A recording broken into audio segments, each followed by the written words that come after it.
میں بیان ہوں گی، لیکن آج جس مضمون کے اوپر روشنی ڈالنے کی ضرورت ہے وہ مضمون ہے سود کا مضمون، ربا۔ اور یہ بے حد ضروری ہے کہ اس طرح کے مضامین عوام الناس کے سامنے بیان کیا جائیں تاکہ عوام کو پتہ چل سکے، ایمان والوں کو پتہ چل سکے کہ کس چیز سے اللہ کے قرآن نے اور پیغمبر کے فرمان نے ہمیں کرنے کا حکم دیا ہے اور کس چیز سے منع کیا ہے۔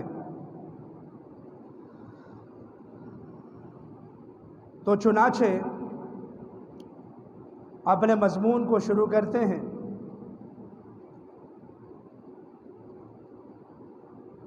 تین بہت بڑے گناہ ہیں، ایسے گناہ ہیں کہ جن کی وجہ سے پوری قوم مفلس اور غریب ہو جاتی ہے اور چند آدمی سرمایہ دار لوگ جو ہوتے ہیں وہ مالدار ہو جاتے ہیں۔ اگرچہ ان کی زندگیوں میں بھی کبھی سکون نہیں ہوتا، لیکن پوری قوم محتاج اور غریب ہو جاتی ہے۔ ان میں سے پہلا نمبر ہے سود کا۔ سود کا کاروبار ایک ایسا نحوست والا کاروبار ہے کہ جس کی وجہ سے پوری قوم مفلس اور غریب ہو جاتی ہے، غریب تر ہو جاتا ہے، حتیٰ کہ وہ اپنے گھر میں نوالے سے بھی ترس جاتا ہے، اور جو امیر ہے وہ امیر تر ہوتا جاتا ہے، ظالم تر ہوتا جاتا ہے، چند لوگ معیشت کے اوپر قبضہ کر لیتے ہیں۔ اور دوسرا رشوت بھی ایک ایسی نحوست ہے کہ جس کی وجہ سے چند لوگ مالدار ہوتے ہیں اور بقیہ سارے لوگ مفلس اور غریب ہوتے ہیں۔ ہمارے ملک کا تو ماشاءاللہ یہ حال ہے، ہمارے ہاں 2-3 لاکھ روپے تنخواہ لینے والا افسر 15,000 روپے کمانے والے مزدور سے رشوت مانگتا ہے۔ یہی نظام ہے نا، وہ مال کو سمیٹتا جاتا ہے، اربوں روپے روزانہ ہمارے وطن عزیز میں رشوت کی نظر ہو جاتے ہیں، جو بڑے اور سرمایہ دار لوگ ہیں وہ لوٹ کر لے جاتے ہیں۔ اور تیسرا گناہ ہے جوے کی وجہ سے بھی چند لوگ مالدار ہوتے ہیں اور باقی سارے لوگ مفلس اور غریب ہوتے ہیں۔ اسلام نے ان تینوں چیزوں سے منع فرمایا ہے۔ بہرحال ہمارا جو مضمون ہے وقت کی نزاکت کی وجہ سے وہ ہے سود۔ سود کی 2 قسمیں زمانہ جاہلیت میں عام تھی۔ ایک سود کی قسم تھی شخصی سود، اور دوسری سود کی قسم ہے تجارتی سود۔ شخصی سود اس کو کہا جاتا ہے کہ ایک آدمی لاچار اور مجبور ہو، مکان بنانے کے لیے اس کے پاس پیسے نہ ہوں، مریض کا علاج کروانے کے لیے اس کے پاس پیسے نہ ہوں، وہ آدمی سود پر قرضہ لیتا ہے، اور قرضہ دینے والی کمپنیاں یا لوگ اس کو قرضہ دیتے ہیں اس بات کے اوپر کہ جب وہ لوٹائے گا تو اتنے منافع کے ساتھ وہ قرضہ لوٹائے گا۔ اس کو کہتے ہیں شخصی سود۔ اور دوسری قسم ہے تجارتی سود۔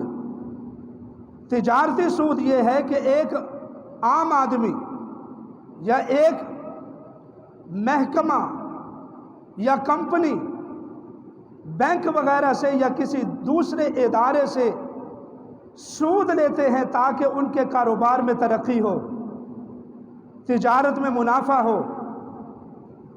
اگر وہ پہلے 10 لاکھ کے ساتھ کاروبار کرتے تھے تو اب وہ 20 لاکھ کے ساتھ کاروبار کریں گے، تو اس کو کہتے ہیں تجارتی سود۔ اسلام میں اللہ کے نبی صلی اللہ علیہ وسلم نے وضاحت فرما دی کہ شخصی سود بھی حرام ہے اور تجارتی سود بھی حرام ہے، دونوں کی کسی صورت میں کسی طرح بھی اجازت نہیں ہے۔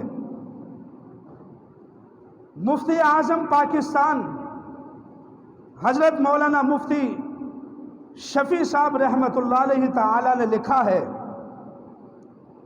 کہ یہ دونوں قسمیں حرام ہیں، اگرچہ بظاہر وقتی فائدہ بھی نظر آ رہا ہو، لیکن حقیقت میں ان دونوں قسموں میں ہی نقصان ہے، اور اسلام میں یہ دونوں قسمیں جو ہیں وہ حرام کر دی گئی ہیں۔ قرآن حکیم کی جو میں نے آیت تلاوت کی ہے، اس میں میرے اللہ نے ارشاد فرمایا ہے الذین یأکلون الربا لا یقومون الا کما یقوم الذی یتخبطہ الشیطان من المس ذلک بانہم قالوا انما البیع مثل الربا، کہ یہ جو لوگ ربا کا کاروبار کرتے ہیں یہ حرام ہے۔ عام طور پر ہمارے معاشرے میں یہ بات مشہور ہے کہ ربا کا نام ہی سود ہے، لیکن حقیقت یہ ہے کہ سود ربا کی ایک شاخ ہے۔ ربا کا جو مضمون ہے، عربی میں جس کو ربا کہتے ہیں، جس کا معنی اردو میں سود کے ساتھ کیا جاتا ہے، یہ بڑا وسیع ترین مضمون ہے۔ سود جو ہم بینکوں وغیرہ سے لیتے ہیں، قرضے کی صورت میں لیتے ہیں، یہ تو صرف ربا کی ایک قسم ہے، ورنہ اللہ کے حبیب صلی اللہ علیہ وسلم نے جو ربا کی تعریف کی ہے اس میں فرمایا ہے قال النبی صلی اللہ علیہ وسلم الذهب بالذهب والفضة بالفضة والبر بالبر والشعير بالشعير والتمر بالتمر والملح بالملح مثلا بمثل يدا بيد فمن زاد او استزاد فقد اربا الآخذ والمعطي فيه سواء۔ اللہ کے رسول صلی اللہ علیہ وسلم نے مثال دے کر سمجھایا، فرمایا سونے کا کاروبار اگر کوئی بندہ سونے کے ساتھ کرے اور چاندی کا کاروبار بندہ چاندی کے ساتھ کرے اور گندم کا کاروبار بندہ گندم کے ساتھ کرے، جو کو جو کے ساتھ خریدے اور بیچے، کھجور کو کھجور کے ساتھ خریدے اور بیچے، اور اسی طریقے سے نمک کو نمک کے ساتھ خریدے اور بیچے، تو ضروری ہے کہ بندہ ہاتھوں ہاتھ بیچے اور خریدے، ادھار نہیں کرنا، اور بغیر منافع کے جب جنس ایک ہو تو بغیر منافع کے چیز کی خرید و فروخت کرنی ہے۔ اگر قرض کے اوپر ادھار کے اوپر چیز کو خریدا یا فروخت کیا یا منافع کے ساتھ کیا اور جنس بھی ایک ہوئی، اللہ کی رسول صلی اللہ علیہ وسلم نے فرمایا فمن زادہ او استزادہ، جو بندہ زیادہ لے یا پھر زیادہ مانگے، فقد اربا، اس نے سود کیا ہے، اس نے سود والا کاروبار کیا۔ فرمایا اس میں الآخذ لینے والا بھی والمعطی اور دینے والا دونوں برابر کے گناہ میں شریک ہیں۔ سود کے کاروبار میں لینے اور دینے والا دونوں برابر کے گناہ میں شریک ہیں۔ اس کی مثال یوں سمجھیں کہ جس طرح ایک آدمی سعودی عرب سے عجوہ کھجور لے کر آیا اور یہاں پاکستان میں ایرانی کھجور کے ساتھ اس نے کاروبار کیا۔ اب ایرانی جو کھجور ہے وہ تقریباً 350-400 روپے کلو، اور جو عجوہ کھجور ہے وہ بڑی مہنگی، ہزاروں روپے میں۔ اب اللہ کے رسول صلی اللہ علیہ وسلم نے فرمایا جو عجوہ والا بندہ ہے وہ ایرانی کھجور والے بندے کو یہ نہیں کہہ سکتا کہ میری کھجور زیادہ اعلیٰ ہے لہٰذا میں تیرے سے بدلے میں زیادہ کھجوریں لوں گا۔ فرمایا کہ جب جنس ایک ہے تو پھر کیا کرنا چاہیے؟ برابر برابر برابر برابر، یعنی 1 کلو کے بدلے میں 1 کلو، 2 کلو کے بدلے میں 2 کلو۔ شریعت کا حکم ہے تو عمل تو کرنا پڑے گا۔ 3 کلو کے بدلے میں 3 کلو۔ ایسے ہی چاولوں کا کاروبار ہے۔ ایک آدمی کے پاس چاول ہیں، ایک کے پاس باسمتی چاول ہے سپر، اور دوسرے کے پاس 86 یا دوسرے چاول ہیں جن کی مارکیٹ میں ویلیو کم ہے۔ جب چاول کا کاروبار چاول کے ساتھ کیا جائے گا، جنس ایک ہوگی، تو پھر اضافہ اور منافع کیا ہو جائے گا؟ حرام ہو جائے گا۔ ہاں، جب جنس الگ ہو، اسی طریقے سے پیسے کا پیسے کے ساتھ کاروبار، اسی طریقے سے سونے کا سونے کے ساتھ کاروبار، اسی طریقے سے چاندی کا چاندی کے ساتھ کاروبار، فرمایا اس میں منافع حرام ہے۔ چنانچہ امام جساس رحمۃ اللہ علیہ نے سود کی تعریف، ربا کی تعریف یہ کی کہ هو القرض المشروط فی، کہ ربا ایسے قرض کو کہتے ہیں کہ جس میں یہ شرط لگائی جاتی ہے کہ بھائی ایک مقررہ مدت تک میں تجھ سے یہ قرضہ لیتا ہوں یا پھر میں تجھے یہ قرضہ دیتا ہوں۔ وزیادت مال علی المستقرض، اور جو قرضہ لینے والا بندہ ہوتا ہے اس کے اوپر یہ شرط عائد کی جاتی ہے کہ جب تو قرضہ مجھے واپس لوٹائے گا تو اتنے منافع کے ساتھ تو مجھے قرضہ دے گا۔ مثال کے طور پر کسی نے اپنی ضرورت کے لیے، تجارت کے لیے 1 لاکھ روپیہ کسی سے قرضہ لیا، بینک سے لیا یا کسی سے لیا، اور اس نے اس شرط پر لیا کہ قرضہ دینے والے نے یہ کہا کہ میں تجھ سے جب 1 مہینے 2 یا 3 مہینے کے بعد واپس لوں گا تو میں 1 لاکھ روپیہ نہیں لوں گا، بلکہ میں 1,10,000 یا 1,05,000 تجھ سے لوں گا۔ یہ جو منافع ہے یہ سراسر حرام ہے، باطل ہے، اس کے قریب بھی نہیں جانا۔ اب بات سمجھ آئیے؟ یہ میں نے مختصر الفاظ میں سود کا معنی مفہوم آپ کو سمجھانے کی میں نے کوشش کی ہے۔ چنانچہ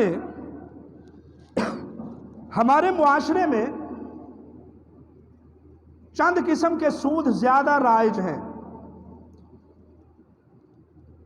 آج کل مثلا عید آنے والی ہے، بالخصوص چھوٹی عید پر لوگ کیا کرتے ہیں؟ مارکیٹ میں جاتے ہیں، نئے نوٹ لے کر آتے ہیں، اور وہ جو نئے نوٹوں کی وہ دستی ہوتی ہے اس کے بدلے میں وہ سود دیتے ہیں۔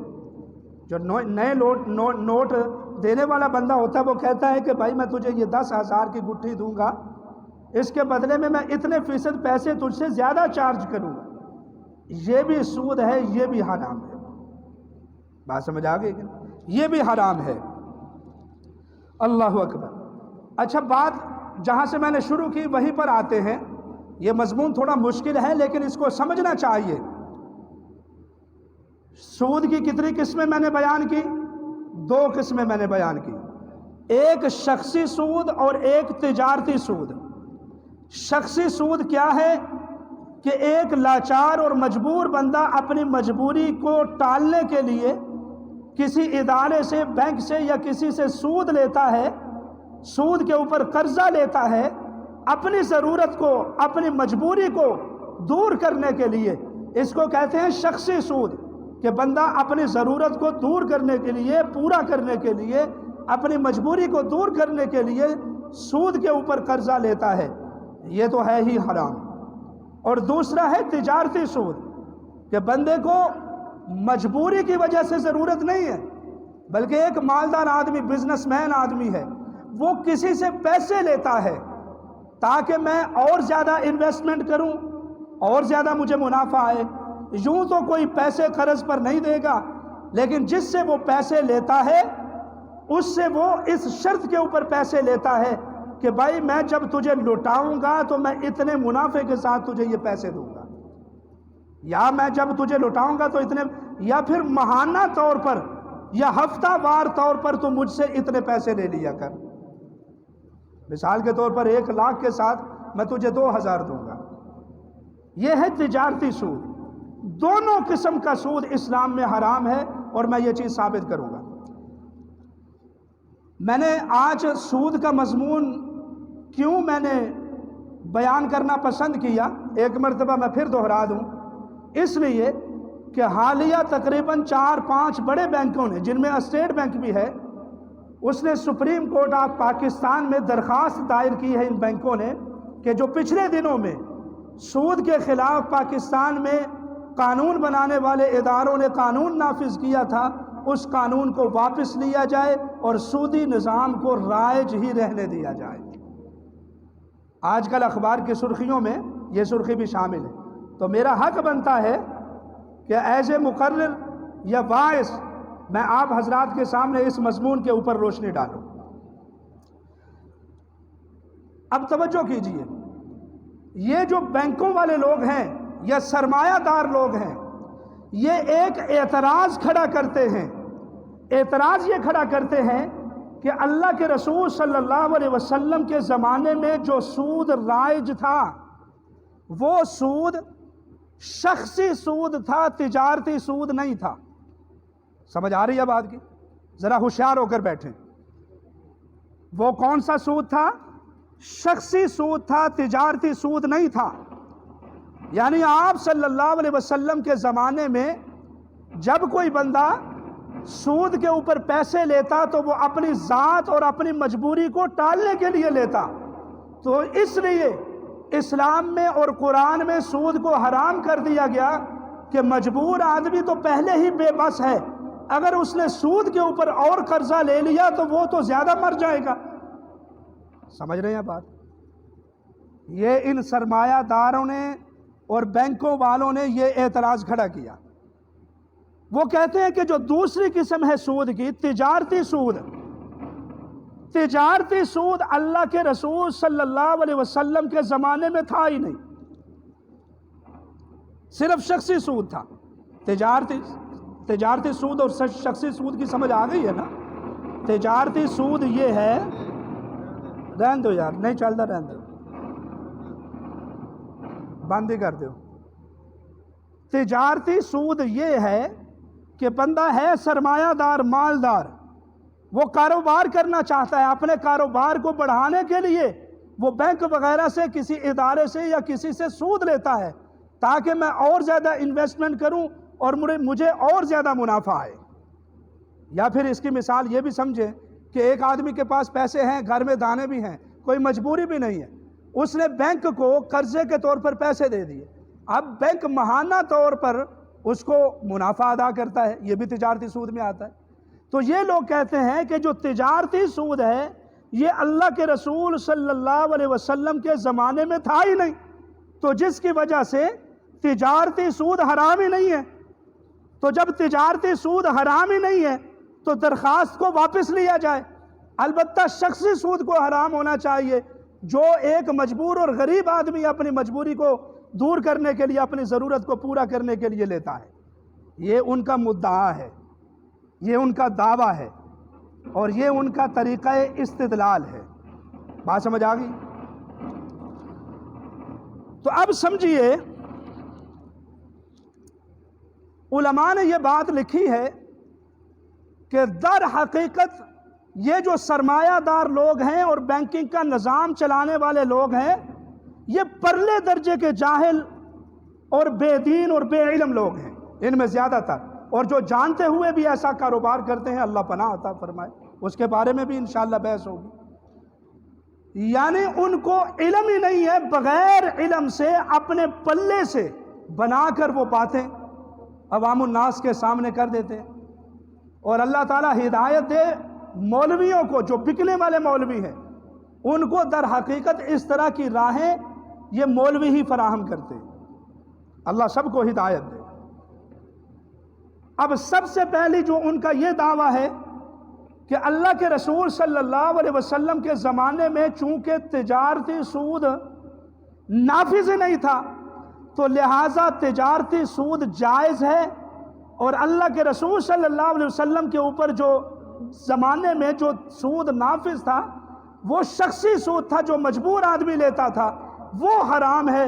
اسی کی حرمت پر قرآن پاک میں آیتیں اور احادیث میں جو وعیدیں نازل ہوئی ہیں اسی کی حرمت پر نازل ہوئی ہیں۔ سمجھ آ گئی؟ لیکن در حقیقت ان لوگوں کو دین کی کسی بات کا علم ہی نہیں ہے، یا علم ہے تو جان بوجھ کر اپنے آپ کو کفر میں دھکیلنے کی کوشش کرتے ہیں۔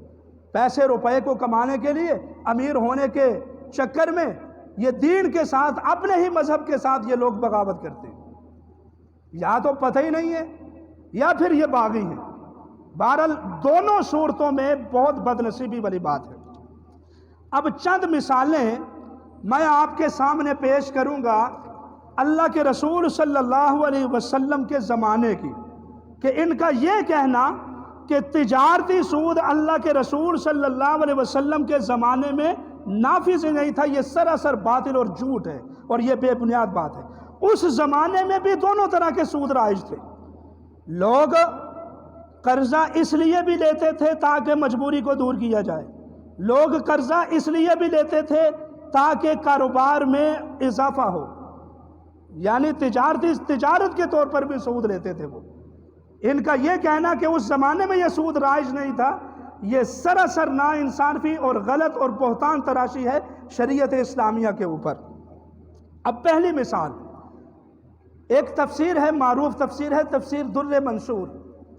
تفسیر در منصور میں یہ بات لکھی ہوئی ہے کہ زمانہ جاہلیت میں دو قبیلے تھے، قبیلہ بنو عمر اور قبیلہ بنو مغیرہ۔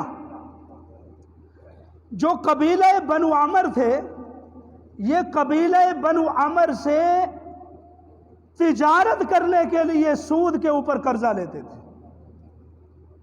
پتہ نہیں گل سمجھ بھی آ رہی ہے کہ نہیں؟ یہ کیا کرتے تھے؟ تجارت کرنے کے لیے بنو عمر کے لوگ بنو مغیرہ سے کیا لیتے تھے؟ سود کے اوپر قرضہ لیتے تھے۔ تو ان لوگوں کا یہ کہنا کہ آپ صلی اللہ علیہ وسلم کے زمانہ میں تجارتی سود نافذ نہیں تھا، صرف شخصی سود تھا، یہ کہنا سراسر باطل ہے۔ آئی سمجھ؟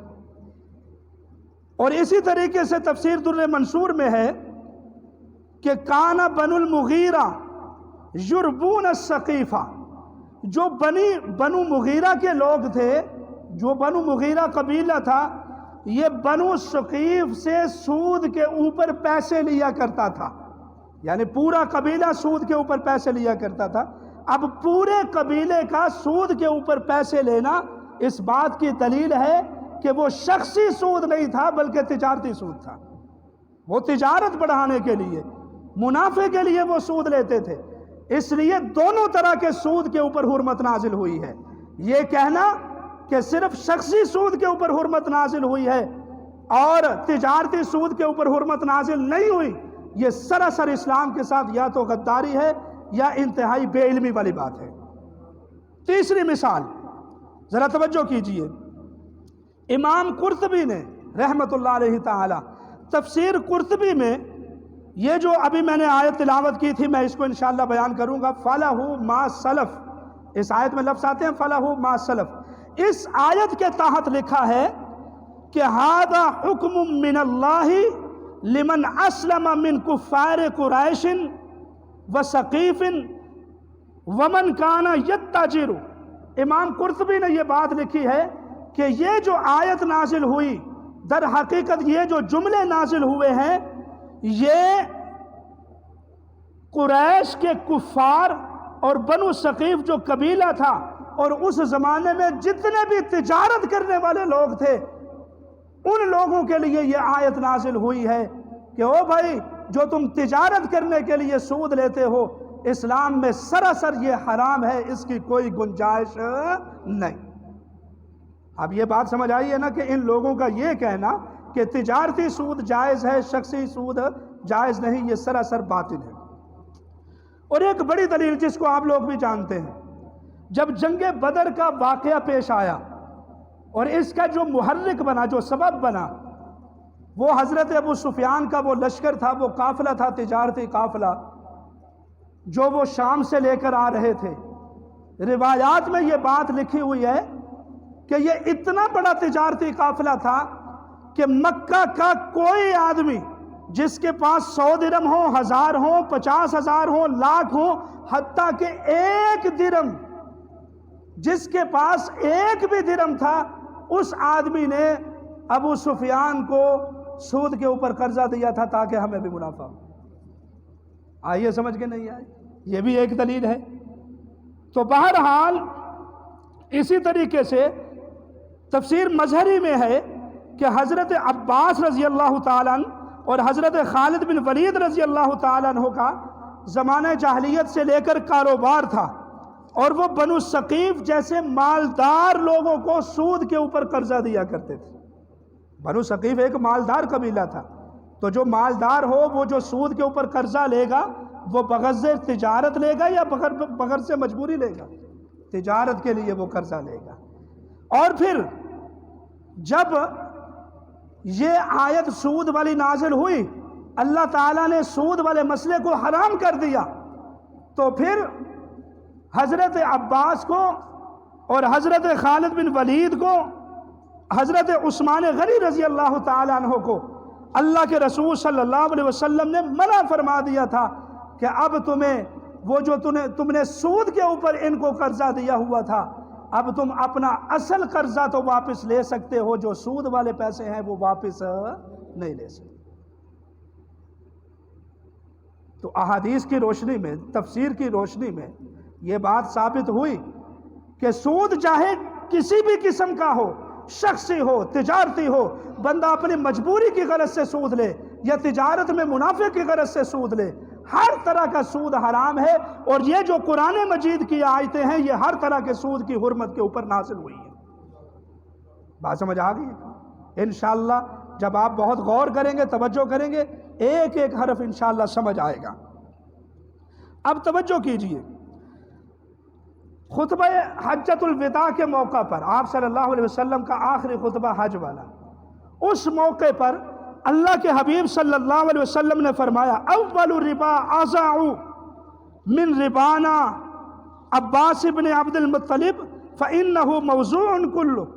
اللہ کے رسول صلی اللہ علیہ وسلم نے فرمایا بھائی سود کی حرمت کے اوپر قرآن حکیم میں آیتیں نازل ہو چکی ہیں، لہٰذا سب سے پہلے میں محمد اعلان کرتا ہوں اپنے گھر سے کہ حضرت عباس رضی اللہ تعالی عنہ نے جو لوگوں کو سود کے اوپر قرضہ دیا ہوا ہے، ہم اصل قرضہ واپس لیں گے، جتنا سود والا منافع ہے ہم نے سب چھوڑنے کا اعلان کر دیا ہے۔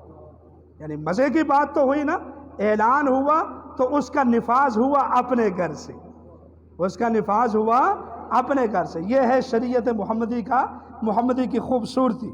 تو بہرحال سود جیسا بھی ہو تو میرے بھائیوں، سود جیسی ساری چیزیں کیا ہیں؟ حرام ہیں۔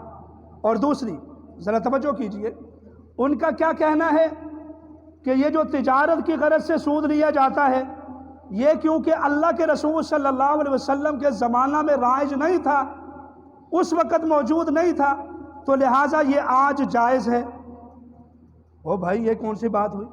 جب سود کی حرمت کے اوپر قرآن پاک کی آیتیں آ گئی، اب سود کی جتنی بھی قسمیں ہوں وہ ساری کیا ہو گئی ہیں؟ حرام ہو گئی ہیں۔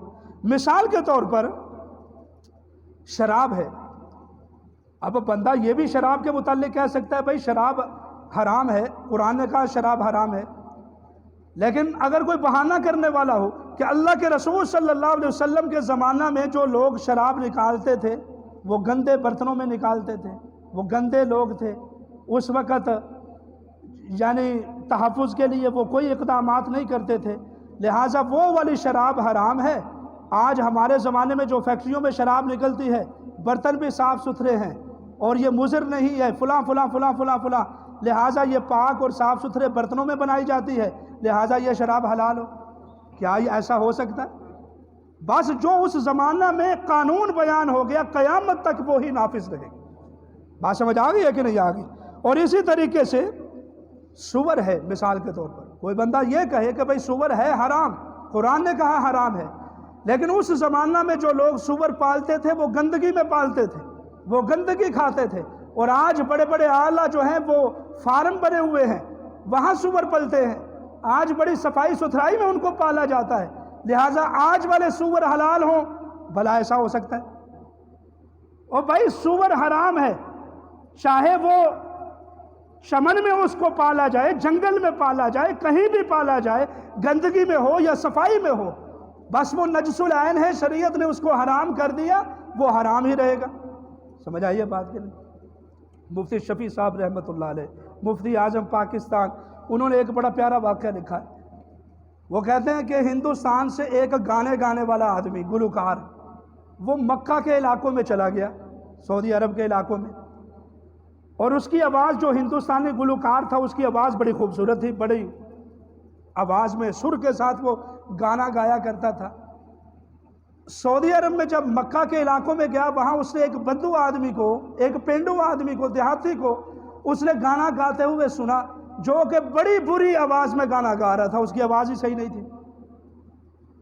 تو یہ آدمی یہ کہنے لگا، یہ جو گلوکار ہندوستان سے گیا تھا، کہتا ہے میری کیونکہ آواز بڑی پیاری ہے اور اس عربی کی آواز بڑی بری ہے، اللہ کے رسول صلی اللہ علیہ وسلم نے جو گانا گانے سے اور سننے سے منع کیا تھا نا، ضرور اس جیسے آدمی کی آواز سے منع کیا تھا، اگر میرے جیسا سر والا آدمی اس زمانے میں ہوتا تو کبھی بھی گانے کی حرمت نہ آتی۔ معاذ اللہ، نعوذ باللہ، بھلا ایسا ہو سکتا ہے؟ جب اللہ کے رسول نے فرما دیا کہ گانا حرام ہے، اس کا گانا بھی، اس کا سننا بھی ہر طرح سے حرام ہے، اب چاہے وہ کسی طریقے سے گایا جائے، سر کے ساتھ یا جیسے بھی، وہ حرام ہی رہے گا۔ آئیے بات سمجھ کے نہیں آئی ہے؟ تو اس لیے میرے دوستوں، میرے بزرگوں، اللہ کا قرآن کیا کہتا ہے؟ فرمایا الذین یأکلون الربا لا یقومون الا کما یقوم الذی یتخبطہ الشیطان من المس۔ او لوگو جو سود کھاتے ہو، لا یقومون، آج تم اپنے امیر ہونے کے چکر میں، پیسہ بڑھانے کے چکر میں، اپنی مجبوری کو دور کرنے کے چکر میں سود لیتے اور دیتے ہو، لیکن کبھی تم نے سوچا بھی ہے کہ کل قیامت کے دن اللہ جب تمہیں اٹھائے گا تو اس حال میں اٹھائے گا کہ جس طرح ایک جن انسان کے اوپر مسلط ہو، اس کو کسی چیز کی خبر نہیں ہوتی، وہ بالکل بے ہوش اور مدہوش ہوتا ہے۔ جب قیامت کے دن بندہ اٹھے گا تو مخبوط الحال ہوگا، لیکن عذاب کی شدت کو وہ محسوس کر رہا ہوگا، وہ چیخیں مار رہا ہوگا، چنگاڑیں مار رہا ہوگا، لیکن اس کی چیخوں اور چنگاڑوں کو کوئی سننے والا نہیں ہوگا۔ اور لوگوں ڈر جاؤ اس دنیا میں، سود کا کام نہ کیا کرو۔ ذالک بانہم قالوا انما البیع مثل الربا۔ لوگ سود کے جواز کے اوپر عجیب و غریب بہانے تراشتے ہیں اور کہتے ہیں کہ سود بھی تو بالکل ایسے ہی ہے جیسے ربا، ربا تو بالکل ایسے ہی ہے جیسے کاروبار ہوتا ہے، بیع شرع ہوتی ہے، اور بہانے تراشتے ہیں، جس طریقے سے میں نے ابھی بیان کیا آپ کے سامنے کہ فلانا سود حلال، فلانا سود حرام۔ فرمایا او لوگوں ایسا نہ کرو، وَأَحَلَّ اللَّهُ الْبَيْعَ وَحَرَّمَ الرِّبَا، میرے اللہ نے سود کو حرام کیا ہے اور بیع کو حلال کیا ہے۔ جب سود کو حرام کیا ہے تو سود کی ساری قسمیں کیا ہوں گی؟ حرام ہوں گی۔ اور فرمایا جو بندہ قرآن پاک کے حکم سننے کے باوجود بھی سود کے جواز کے اوپر، اس کو بیع کی طرح بنانے کے اوپر درخواستیں دائر کرے گا، فرمایا وہ اپنا حشر سن لے۔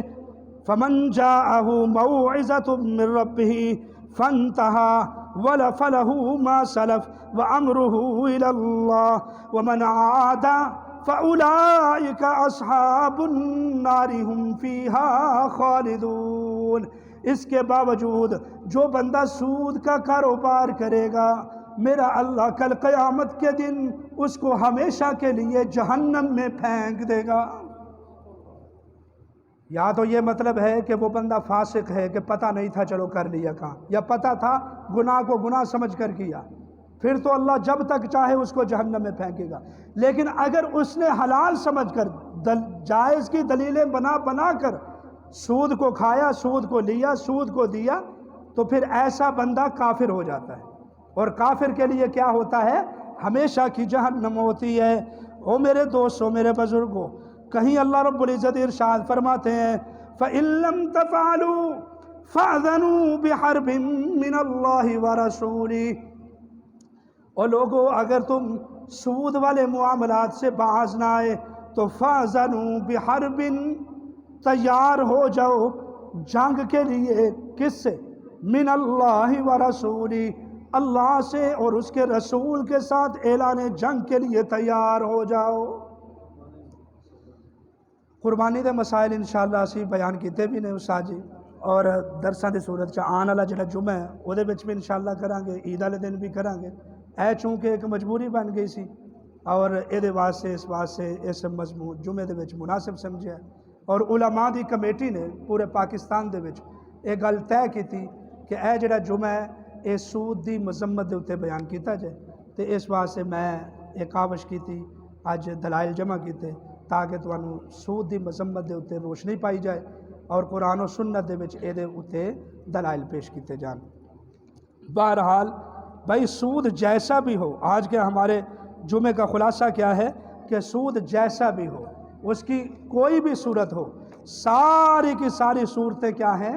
حرام ہیں. اب 2-3 حدیثیں سن لیں پھر اپنے مضمون کو ختم کرتے ہیں. اللہ اکبر کبیرہ. اللہ کے رسول صلی اللہ علیہ وسلم نے ارشاد فرمایا لعن رسول اللہ صلی اللہ علیہ وسلم آکل الربا وموکلہ وکاتبہ وشاہدیہ وقالہم سواء.